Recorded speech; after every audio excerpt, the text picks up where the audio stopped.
FBR ने 5 लाख से ज़्यादा टैक्स नादहिंदगान की मोबाइल फ़ोन सिम्स ब्लॉक करना शुरू कर दी हैं। एलामे के मुताबिक इन अफराद की आमदन टैक्स देने वालों की कैटेगरी में आती है, लेकिन इसके बावजूद वो टैक्स अदा नहीं करते। FBR का कहना है कि इन अफराद के मोबाइल नंबर FBR और उसके इलाकाई दफ्तर के अहकामात पर बहाल होंगे। मोबाइल फ़ोन सिम्स बंदिश के लिए FBR के ऑर्डर की कॉपी टेलीकॉम कंपनीज और PTA को भिजवा दी गई हैं। FBR के मुतालिका हुकाम से कहा गया है कि इन अफराद के नाम वेबसाइट पर डाल दिए जाएं। FBR के मुताबिक टैक्स नादहिंदगान के नाम मुश्तहर कर दिए गए हैं।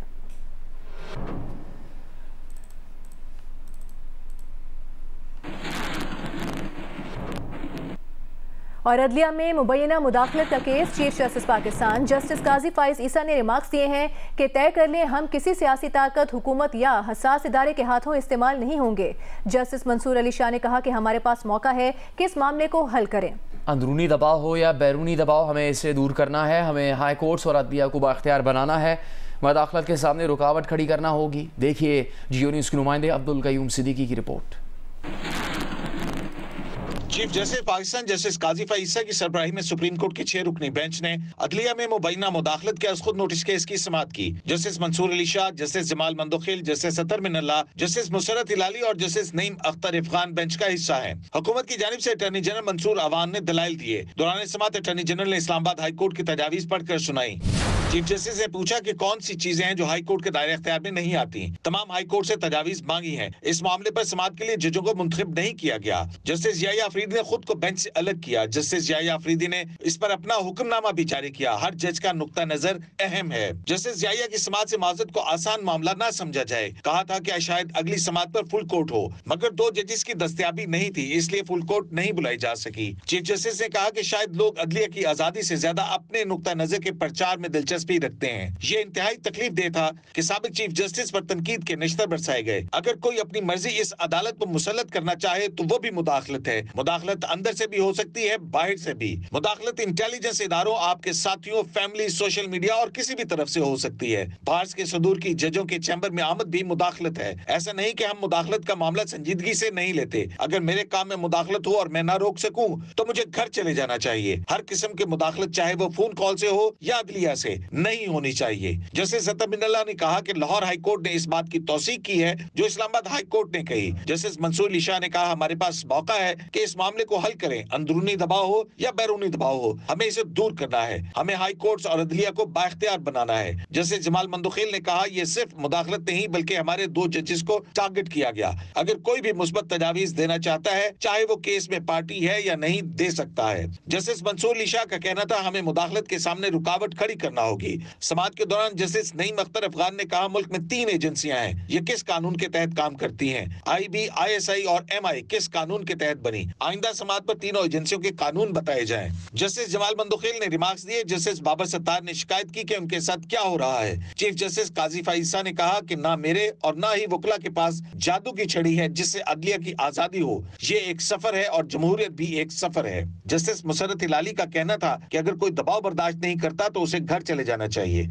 जस्टिस काजी फाइज ईसा ने कहा कि क्या चीफ जस्टिस एक जज को बुलाकर कह सकता है कि इस केस का फैसला ऐसे करना है? सिविल जज भी उतना ताकतवर होना चाहिए जितना चीफ जस्टिस है। चीफ जस्टिस की जरूरत क्यों हो कि वो एक सिविल जज के काम में मुदाखलत करे? जब हम मॉनिटरिंग जज लगाते और GIT बनाते हैं तो अदलिया की आजादी को कम करते हैं। क्या मुल्क की आला तरीन अदालत ने मुकदमात में खुद मुदाखलत नहीं की? हमें अदलिया के अंदर भी एहतसाब की बात करनी चाहिए। चीफ जस्टिस पाकिस्तान ने कहा मेरे चीफ जस्टिस बनने के बाद एक भी शिकायत मेरे रजिस्ट्रार ऑफिस में नहीं आई। हम माजी की शिकायत का जायजा ले रहे हैं। सिलेक्टिव एहतसाब बदतरीन एहतसाब होता है। माजी में जो हुआ सो हुआ, अब सच बोलें। अगर सिर्फ इल्जाम लगाने हैं तो हमारा कोई मुस्तकबिल नहीं होगा। तय कर लें हम किसी सियासी ताकत, हसास इदारे, वकला ग्रुप या हुकूमत के हाथों इस्तेमाल नहीं होंगे। रिपोर्टिंग टीम के साथ Abdul Qayyum Siddiqui, Geo news, Islamabad. Programme capital talk में तहरीक इंसाफ के रहनुमा अली मोहम्मद खान से सवाल हुआ कि क्या आज भी जनरल रिटायर्ड फैज हमीद तहरीक इंसाफ को मशवरे देते हैं। इस पर अली मोहम्मद खान ने जवाब दिया कि किसी का कोई जाती ताल्लुक हो तो वो इस पर बात नहीं कर सकते। उनके ख्याल में आइन की अमलदारी होनी चाहिए। मुस्लिम लीग नून के सेनेटर इरफान सिद्दीकी ने एतराफ़ किया कि उनकी हुकूमत फैज़ाबाद धरना केस के फैसले पर अमल दरामद नहीं करवा सकी और आइंदा भी इस फैसले पर अमल नहीं करवा सकेगी। इरफान सिद्दीकी साहब चीफ जस्टिस ऑफ पाकिस्तान कह रहे हैं कि मैंने फैज़ाबाद धरना केस में लिख के दिया था कि जनरल फैज़ हमीद उस धरने के मास्टरमाइंड थे, आपकी हुकूमत थी, आपकी हुकूमत ने उस वक्त भी उस केस पे अमल दरामद नहीं किया, अब आपकी दोबारा हुकूमत आ गई है, अभी भी आप अमल दरामद नहीं कर रहे। वो ठीक कह रहे हैं, हमारी कमज़ोरी है, हम नहीं कर सके और हम शायद आगे भी ना कर सकें। देखें ना है, मैं ये मेरी बात गुजारिश सुन लीजिए चौंकने से पहले। मैं ये कह रहा हूँ कि आपके सामने परवेज़ मुशर्रफ का पूरा केस मौजूद है। शायद ये पहला केस था कि नवाज़ शरीफ साहब अदालत में लेके गए, बाकायदा एक चार्जशीट हुई, मुकदमा चला, सज़ाएँ हुई, लेकिन आप जो प्रैक्टिकल हकीकत है वो ये है कि परवेज़ मुशर्रफ साहब को फांसी देना तो बहुत दूर की बात थी ना, हम एक दिन सिंबॉलिकली भी उन्हें जेल में नहीं डाल सके। आपके कुछ साथी ये कहते हैं कि अभी भी ISI के साबिक सरबराह जनरल फैज़ जो हैं वो आपकी पार्टी के बहुत से लोगों को अपने फैज़याब कर रहे हैं, तो मुदाखलत तो भी हो रही है आपकी पार्टी में। देखें, किसी का कोई ज़ाती ताल्लुक़ है, दोस्ती है, उस पर मैं नहीं बात करता, लेकिन कोई भी शख्स हो आइन के मावरा जाएगा, चाहे वो इस्टेब्लिशमेंट से हो, चाहे वो जुडिशरी से हो, चाहे वो सिविल ब्यूरोक्रेसी से हो या हमारे पॉलिटिशियंस में से हो।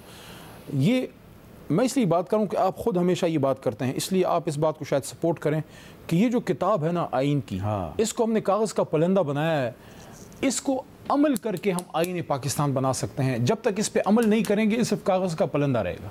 सियासतदानों को आपस में मुज़ाकरात करने चाहिए। देखें, अपना नुक्ता नज़र रखें, अपना मौक़िफ़ ना छोड़ें, अल्लाह फिर रास्ता दे देता है। जैसे हमारे बुनियादी नुकात हैं, इमरान खान साहब की रिहाई, मैंडेट की वापसी, अगर आप इमरान खान साहब को रिहा नहीं करेंगे, मुज़ाकरात बेमानी है। ठीक है, इस पे तो बातचीत करनी चाहिए सियासी हुकूमत से, सियासी जमातों को। अमरीकी महकमा खारजा के वफ़द ने दफ्तर खारजा का दौरा किया और कायम मकाम सेक्रेटरी खारजा रहीम हयात कुरैशी से मुलाकात की। अमरीकी वफ़द की क़यादत कायम मकाम अंडर सेक्रेटरी बराए सियासी अफेयर्स जॉन वास ने की, जबकि वफ़द में अमरीका के पाकिस्तान में सफ़ीर डोनाल्ड ब्लूम और प्रिंसिपल डेप्यूटी असिस्टेंट सेक्रेटरी भी शामिल थे। मुलाकात में दो तरफा ताल्लुकात पर बात हुई और दो तरफा तिजारत, सरमायाकारी और इलाकाई सिक्योरिटी के मामलात में ताउन बढ़ाने का अयादा किया गया।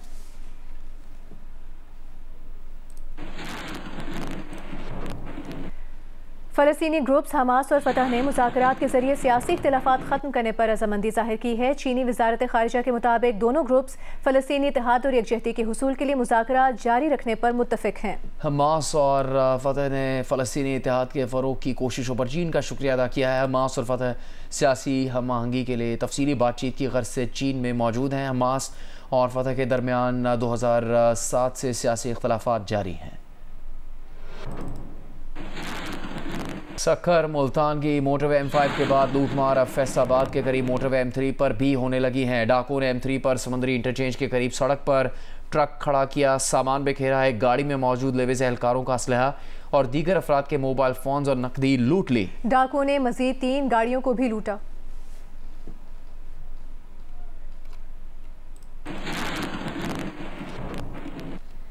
पंजाब असेंबली में गंदम के मामले पर बहस हुई, ऑपोजिशन ने ऐवान में और बाहर एहतजाज किया। पंजाब असम्बली का इजलास शुरू हुआ तो स्पीकर मलिक मोहम्मद अहमद खान ने रूल्स को मुअत्तल करके गंदम पर बहस कराई। सूबाई वजीर खुराक बिलाल यासीन का कहना था किसानों को तनहा नहीं छोड़ेंगे। गंदम की इम्पोर्ट से पंजाब हुकूमत को करोड़ों रुपए का नुकसान उठाना पड़ रहा है। ये यकीन दिलाता हूँ कि जी ये जो किसान, जो छोटा किसान है, उसको किसी सूरत अकेला नहीं छोड़ेंगे। दोनों सूरतों में उसको बेल आउट करने के लिए गवर्नमेंट आगे बढ़ेगी और इंशाल्लाह देखेंगे कि इसको सक्सेसफुली हम कर जाएंगे। अपोजिशन ने गंदम खरीदारी के मामले पर ईवान के अंदर और बाहर एहतजाज किया। अपोजिशन अरकान ने हुकूमत के खिलाफ नारे लगाए। कायदे हिज़्ब इख्तिलाफ मलिक अहमद खान बुच्चर का कहना था कि हुकूमत किसानों को रिलीफ देने में नाकाम हो चुकी है। पंजाब में इस वक्त किसान की गंदम नहीं उठा जा रही और मैं सबसे पहले ये बात करूंगा कि किसान को अब बाहर आना चाहिए, किसानों को घरों में नहीं बैठना चाहिए, क्योंकि ये जालिम हुकूमत एक जुल्म कर रही है किसान के साथ। इजलास में अपोजिशन ने मियां असलम इकबाल को बाहिफाजत ईवान में लाने या वीडियो लिंक के जरिए हलफ लेने की दरख्वास्त की, जिसे स्पीकर ने मुस्तरद कर दिया। एजेंडा मुकम्मल होने पर स्पीकर ने इजलास गैर मुअय्यना मुद्दत के लिए मुलतवी कर दिया। कैमरामैन अशरफ ननकानवी के साथ आजम मलिक, जियो न्यूज़, लाहौर। मुल्क के मुख्तलिफ हिस्सों में मौसम की ताज़ा तरीन सूरत हाल इस रिपोर्ट में देखिए। गिलगित बल्तिस्तान में बाबूसर टॉप बटुगा टॉप, फेरी मेडो समेत बालाई इलाकों में बर्फबारी जारी है। जिला से गिलगित सेक्शन शाहराह कराकोरम गंदलू के मकाम पर ट्रैफिक के लिए बंद है। हालिया बारिशों से अपर कोहिस्तान में बंद शाहराह कराकोरम की बहाली का काम भी जारी है। मुसाफिर और सयाह दियामिर और कोहिस्तान के मकाम पर फंसे हुए हैं। मुजफ्फराबाद में 4 रोज की बारिश और बर्फबारी के बाद मौसम साफ हो गया, मगर दरियाए नीलम और जहलम पर सैलाबी कैफियत बरकरार है। आजाद कश्मीर की वादी लीपा में मोजी शेर गली रोड पर दरख्त गिरने से सड़क बंद हो गई। कप्पा गली रोड पर भी लैंड स्लाइडिंग के बाइस रोड बंद है, गाड़ियों की कतारें लगी हुई हैं। बलोचिस्तान में हालिया सैलाबी रेलों से मुतासर इलाकों में मौसम सर्द है। लोगों ने गर्म मलबूसात और अंगेठियों का फिर से इस्तेमाल शुरू कर दिया है। शुमाली वजीरिस्तान, बनू, मालाकंड में गरज चमक के साथ मूसलाधार बारिश हुई, जिसके बाद नदी नालों में तुगयानी आ गई। मानसहरा में 6 रोज से वक्फे से बारिश और जालाबारी हो रही है, जिससे मौसम मजीद सर्द हो गया है। इसके अलावा मुल्तान, चेन्यूट, झंग, गुजरावाला, टोबा टेक सिंह समेत पंजाब के कई शहरों में तेज हवाओं के साथ बारिशों का सिलसिला शुरू हो गया है।